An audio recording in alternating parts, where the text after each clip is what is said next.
안녕하세요. 이번 슬라이드에서는 파티클의 키네틱스, 파티클에 작용하는 힘과 운동의 관계에 대해서 공부해 보도록 하겠습니다. 일전 시간에도 말씀드렸듯이 동력학이라는 책은 크게 그 파티클 다이나믹스와 리지드 바디 다이나믹스 두 개로 나뉘어져 있어요. 그리고 사실상 동력학에 해당하는 힘과 운동에 해당하는 키네틱스가 궁극적으로는 학습하고자 하는 내용입니다. 힘과 운동은 F = ma니까 이 과정에서 우리가 가속도를 정의해야 될 필요가 있습니다. 물론 파티클 카타시안 코디네이트 같은 경우는 쉽기 때문에 바로 나올 수 있지만 앞 시간에서 배웠던 것처럼 회전하고 있는 물체라던가 나중에 여러 가지 링크가 연결되어 있는 경우는 이 가속도를 구하는 것이 복잡하기 때문에 보통 키네틱스 챕터 앞에는 키네마틱스 챕터를 놔서 어떻게 변위를 미분하여 속도를 구하고 속도를 미분하여 가속도를 구하는지를 공부하게 됩니다. 자, 이번 시간에는 힘과 운동의 관계에 대해서 공부를 해보도록 하겠습니다.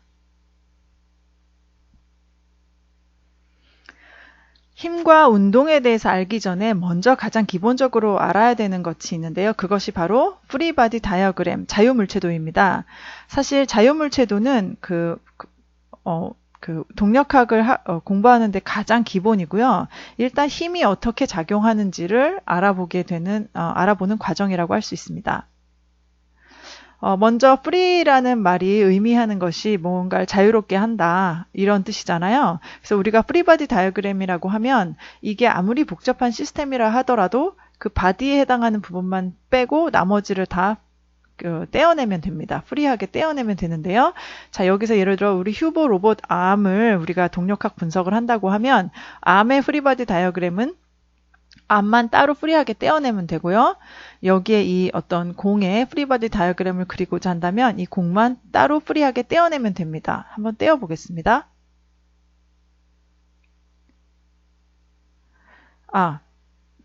이렇게 뗐죠? 자, 떼고 나면은 사실 그 힘이 작용하는 것은 컨택을 통해서만 작용하게 됩니다. 프리하게 물체를 떼고 나면 어느 점이 컨택 지점이었는지 흔적이 남게 되는데요. 로봇 암 같은 경우에는 이 숄더 조인트가 되겠죠. 그 모든 힘은 물론 이제 필드 포스라고 해서 전기장, 자기장, 중력장 이렇게 직접 컨택이 없이도 작용하는 힘이 있는데 동력학에서는 주로 중력이 되겠죠. 중력을 제외하고는 컨택에서는 무조건 힘이 작용한다라고 생각하시면 되고 일반적으로 2디멘셔널을 다룰 때는 그 X와 Y 방향으로 그 좌표계 방향으로 두 군데로 작용한다고 생각하면 됩니다. 그러면 이 로봇암의 같은 경우에는 이 컨택 포인트 하나죠. 여기에 힘이 두 군데로 작용하게 되는데 RXN, RY 힘이 작용하고요. 필드 포스, 그래비티에 의한 포스가 mg 이렇게 작용하게 됩니다. 이게 바로 로봇암의 프리바디 다이어그램이 되겠습니다. 이 공의 프리바디 다이어그램도 보면 여기에 이제 컨택의 흔적이 남아 있는데요. 바 같은 걸로 이 공을 치는 요 컨택 포인트와 지면과의 컨택 포인트가 있습니다. 각각의 컨택 포인트에서 평면을 다루는 경우에는 X방향, Y방향 이렇게 FX, FY 또는 노멀 포스, 프릭션 포스 이렇게 표현할 수 있고요. 이제 어느 정도 여기는 이제 바를 통해서 힘을 가하기 때문에 이 경우에는 좀 obvious하게 힘이 가해지는 방향이 정해집니다. 뭐 줄로 매어 있다든지 이런 특별한 경우를 제외하고는 X방향, Y방향으로 성분을 나누면 좋고요. 명확하게 방향을 아는 경우에는 이렇게 표현하면 되겠습니다. 여기에도 마찬가지로 중력이 작용하기 때문에 중력까지 그려주면 이 공의 프리바디 다이어그램이 완성이 되게 됩니다. 자, 그러면 예제를 몇 개 풀어볼게요. 자, 이 경우에는 블럭 A와 B가 각각 도르래와 스프링에 연결이 되어 있는 빗면상에서 이렇게 있는 경우고요. 이 경우에는 매스가 3개의 스프링에 연결되어서 이렇게 기울어진 경우 또는 질량 3개가 줄로 연결되어 있는 이 3가지 경우에 대해서 한번 프리바디 다이어그램을 그려보겠습니다. 자, 먼저 프리하게 바디를 떼라고 했잖아요. 그래서 제가 바디만 빼고 나머지를 약간 블러 처리를 했습니다. 자, A라는 물체의 컨택은 몇 개인가요? 서페이스 하나, 그리고 줄, 여기 줄은 좀 방향이 너무 아비어스 하니까 성분 나누지 않고 그렇게 되면 컨택 포인트하고 줄 이렇게 힘이 작용하고요. 여기에 중력, 필드 포스, 중력이 작용하게 되죠. 자, B의 경우에도 사실 이게 뭐 줄을 통해서 도르래, 큰 도르래, 작은 도르래 연결되어 있다는 거 생각하지 말고 이 바디에만 집중하는 것입니다. 바디만 프리하게 띄어놨기 때문에 컨택은 몇 개죠? 두 개죠? 줄하고 스프링. 줄하고 스프링의 경우는 굳이 평면이라 하더라도 2차원으로 폴스를 나누지 않아도 명백하게 그냥 이 줄 방향이란 걸 알기 때문에 장력 T와 그 스프링에 의한 폴스 KX 이렇게 되고 여기에 중력에 의한 폴스가 작용하게 됩니다. 블록 C의 경우에는 컨택이 몇 개가 있죠? 여기 스프링이 하나, 둘, 셋에다가 지면 있으니까 총 4개의 컨택이 있는데 스프링의 경우에는 힘의 방향 우리가 아니까 한 방향 그리고 여기 컨택은 2개 그래서 총 5개의 힘을 이렇게 그릴 수가 있게 됩니다. 여기에 중력에 의한 힘 mg를 포함하게 되면 이것이 블록 C의 프리바디 다이어그램이 되게 되겠죠. 매스 A, B, C가 이렇게 한 줄로 연결되어 있을 때에도 역시 프리바디 다이어그램을 그릴 수 있는데 A부터 볼까요? A를 딱 떼어내면 A의 컨택을 하고 있는 컨택 포인트가 몇 개죠? 2개죠. 줄이 위아래 있기 때문에 여기는 각각 위아래 줄 T1, T2가 작용하고 여기에 그래비티 포스 작용하는 이렇게 그리게 되면은 프리바디 다이어그램이 완성됩니다. B도 마찬가지로 컨택 포인트 위아래 줄이 2개인데요. 그리기 복잡해서 오른쪽으로 살짝 뺐는데 위아래 T2, T3 장력이 우선 같은지 알 수 없으니까 서로 다른 컨택 포인트에 다른 힘이 작용한다고 이렇게 그릴 수 있게 되겠습니다. 여기에 중력 작용하게 되겠죠. 마지막 C의 경우에는 컨택이 하나밖에 없잖아요. 위에 쪽에 줄. 그래서 그냥 컨택 하나 T3 해놓고 중력 MCG 이렇게 그리면 프리바디 다이어그램이 완성이 됩니다.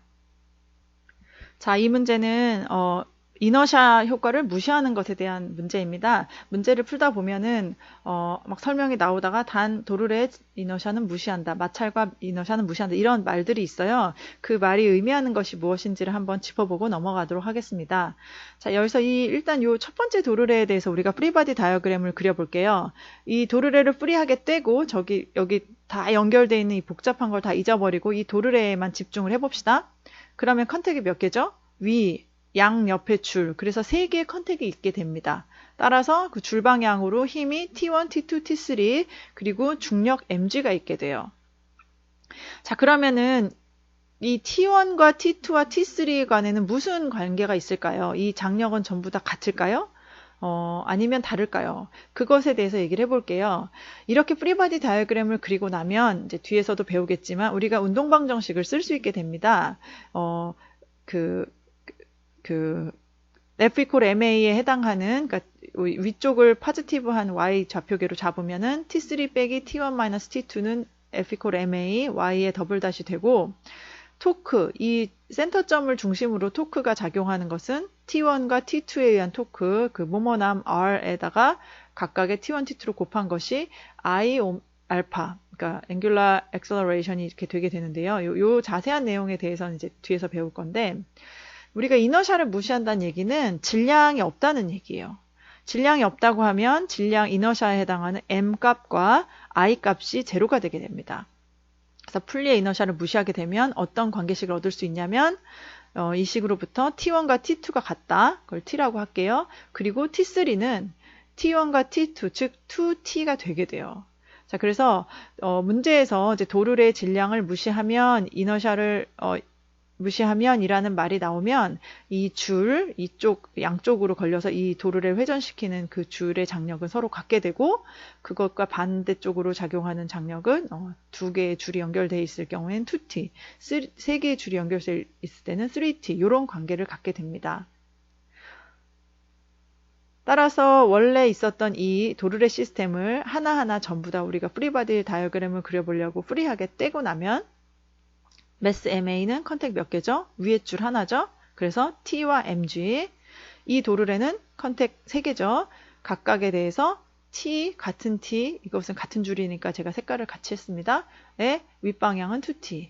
이 도르래의 컨택 몇 개죠? 3개죠? 그래서 윗방향으로 각각의 T와 2T, 그리고 이 도르래도 역시 컨택 3개입니다. 아래쪽으로 향하는 각각의 t와 윗방향 2t. 자, 이 네모난 판은 질량 무시한다고 하면 컨택 몇 개죠? 3개죠. 각각이 이 같은 줄임으로 2t와 t 해서 반대쪽은 3t가 되게 되고요. 마지막 이 블록 B는 컨택 몇 개입니까? 위 줄 하나죠. 윗방향의 줄 장력 t와 mg인데 이 t가 뭐냐면 이 쭉 이 도르래를 거쳐서 오면 이게 3t라는 것을 알 수가 있습니다. 이렇게 이너샤를 무시하게 되면 그 물체는 단지 힘을 전달하는 매개체가 되게 됩니다. 자, 이번 장에서는 인터널 포스와 익스터널 포스에 대해서 알아볼게요. 자, 이제 예제를 한번 보면 블럭이 빗면에 있고 빗면은 휠로 연결돼서 서페이스 위에 있는 이런 상황에서 이 빗면이 물체에 작용하는 이 노멀 포스 N, 이것은 과연 인터널 포스인가 익스터널 포스인가? 뭔가요? 답을 한번 해보시겠어요? 네, 답은 그때그때 다르다입니다. 어떻게 시스템을 정의하느냐에 따라서 이 블럭에 작용하는 빗면으로부터 블럭에 작용한 노멀 포스 N이 인터널 포스가 될 수도 있고 익스터널 포스가 될 수도 있는데 그것에 대해서 말씀을 드릴게요. 자, 먼저 첫 번째로 이 전체가 전부 다 하나의 시스템이라고 생각하는 겁니다. 그러니까 내가 이게 빗면이건 블럭이건 상관없이 이 그 지면 위에 있는 이 모든 게 다 한 통이다. 통으로 생각하게 되면은 통으로 생각해서 그냥 다 색칠해 버렸습니다. 이 통이 외부 환경과 접촉하고 있는 컨택은 몇 개가 있죠? 각 바퀴를 통해서 지면과 접촉하는 이 두 점밖에 없어요. 그러면 이걸 전체를 시스템으로 봤을 때 프리바디 다이어그램은 각각의 포인트에서 두 방향의 포스, 즉 노멀 포스와 프릭션 포스, 각각의 바퀴, 그리고 이 전체 시스템, 바퀴, 빗면, 블럭 다 합친 매스에 대한 중력, mg 이렇게 작용하게 돼요.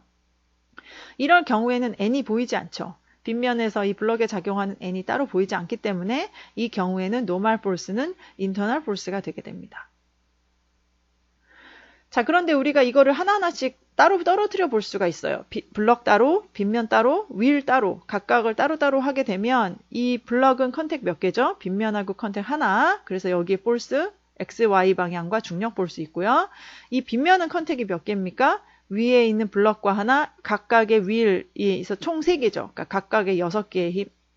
그래서 이 경우에는 이 n이 external force가 되게 됩니다.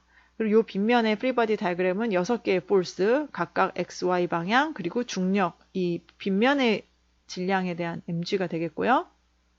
이 휠에 대해서는 컨택이 몇 개죠? 위, 아래. 컨택 2개니까 각각에 대해서 x, y 방향의 노멀 포스, 프릭션 포스가 작용하고 mg가 작용하게 되는 것이 이제 프리바디 다이어그램입니다.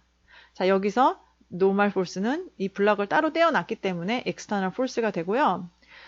지금 이 블럭과 빗면이 컨택함으로써 이 노멀 포스가 빗면은 블럭에게, 블럭은 빗면에게 작용하게 되죠. 그리고 프릭션도 마찬가지고요. 그리고 여기서도 이 그 빗면과 휠이 컨택을 하게 되면서 이 노멀 포스 N22라는 것이 서로 반대 방향으로 작용하게 됩니다. 이것이 바로 액션 앤 리액션 포스 페어가 되게 되겠죠. 그래서 항상 두 개의 오브젝트가 서로 컨택하고 있을 때는 그 컨택 면에서 하나의 물체가 다른 물체에 작용하는 힘과 또 다른 물체가 이 물체에 작용하는 힘은 항상 방향은 반대고 크기는 같다라는 액션 리액션 페어가 되게 됩니다. 자, 그러면 이런 상황 예제 한번 더 풀어볼게요. 카트 A가 또 수레 B를 끌고 있는데 수레는 어떻게 이루어졌냐면 이 네모난 그 수레와 커다란 바퀴 휠 MW로 이렇게 이루어져 있습니다. 이렇게 이루어져 있을 때 우리가 이것을 시스템 하나로 전통으로 봤을 때랑 따로따로 봤을 때의 프리바디 다이어그램을 그려보겠어요. 이 전체를 하나로 보면 그냥 다 색칠해버립니다. 이 속에 바퀴가 수레의 축으로 연결된지 다 모르고 그냥 이게 전체가 하나의 통이에요. 그럼 이게 하나가 통인 경우에는 컨택이 외부 세계와의 컨택은 무엇이 있죠? 이 그 차에 카트에 연결된 줄 하나 있겠고 지면, 바퀴가 지면과 컨택하고 있는 포인트 딱 이렇게 컨택이 두 개밖에 없어요. 그래서 각각의 컨택 포인트에서 폴스 두 개씩, 줄인 경우에는 아비어스 하니까 폴스 하나 해서 여기 폴스 하나 둘, 여기 폴스 하나, 그리고 전체 이 시스템의 중력 mg, 이렇게 프리바디 다이어그램을 그릴 수 있습니다. 만약에 우리가 이것을 윌하고 카트로 수레로 나누어 본다고 친다면 이 수레는 그 줄이 있고 얘는 직접 땅에 닿지 않죠. 어떤 축 X를 통해서 윌에 연결되어 있으니까 여기에서의 컨택은 뭐가 되냐면 그 축이 됩니다. 축, 어떤 컨택이 있겠죠. 그래서 여기에는 두 개의 컨택. 바퀴의 경우에는 축을 통해서 사실 카트에 연결이 돼 있는지 다른 또 바퀴에 연결됐는지 몰라요. 하지만 그냥 바퀴 입장에서 떼어놓고 보면 그냥 축이 있을 뿐입니다. 그래서 컨택은 축과 서페이스 이 두 포인트가 돼서 각각의 컨택 포인트에 힘 두 개씩, 물론 이렇게 줄처럼 워낙 아비어스한 경우에는 하나로 하면 되니까 여기는 RX, RY의 MG 이렇게 프리바디 다이어그램을 그릴 수 있고, 이 경우에는 요 X의 두 개, 그리고 지면 컨택의 두 개, 그리고 중력, 이렇게 힘이 작용하게 됩니다. 마찬가지로 이 바퀴와 이 수레가 X이라는 요 중앙점을 중심으로 two object가 in 컨택이 되어 있기 때문에 이 점에서의 X, Y의 방향의 폴스는 액션, 리액션 페어가 됩니다. 자, 이 장에서는 동력학 F equal MA를 들어가기 전에 우리가 폴스를 파악하기 위해서 꼭 알아야 하는 프리바디 다이어그램, 자유물체도에서 배워봤는데요. 항상 물체가 아무리 복잡한 상황이다 하더라도 그 바디만 따로 떼어서 컨택의 개수를 센 다음에 컨택에 항상 두 방향, 평면이라면 3D라면 당연히 세 방향 폴스가 작용한다 라고 하고 그림을 그려놓고 시작을 하는 것입니다. 아주 기본이 되는 컨셉이기 때문에 다양한 예제에 대해서 스스로 연습을 해 보시면 좋겠습니다.